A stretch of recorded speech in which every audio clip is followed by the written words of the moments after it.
Will the federal government's recent budget announcement have an impact on Toronto real estate prices? I think so. Here's why I think that. So recently the federal government released the 2022 budget, and it contained a number of measures looking to make housing more accessible and more affordable for Canadians.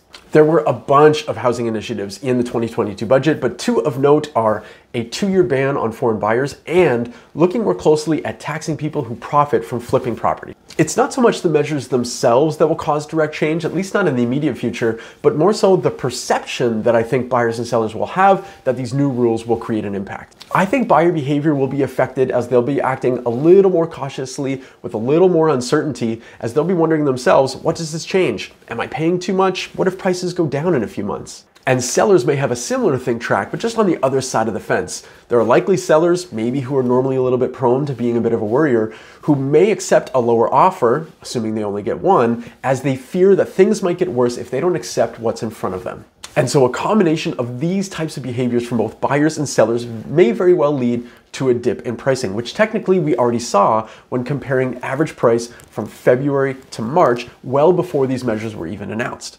Now, don't get me wrong, I don't believe that buyers and sellers should think or behave this way. For my buyer clients, I'll be helping them look for good opportunities that might be out there, and I'll be suggesting to my seller clients that they should probably hold firm on their price expectations for their properties, assuming that their price expectations are realistic.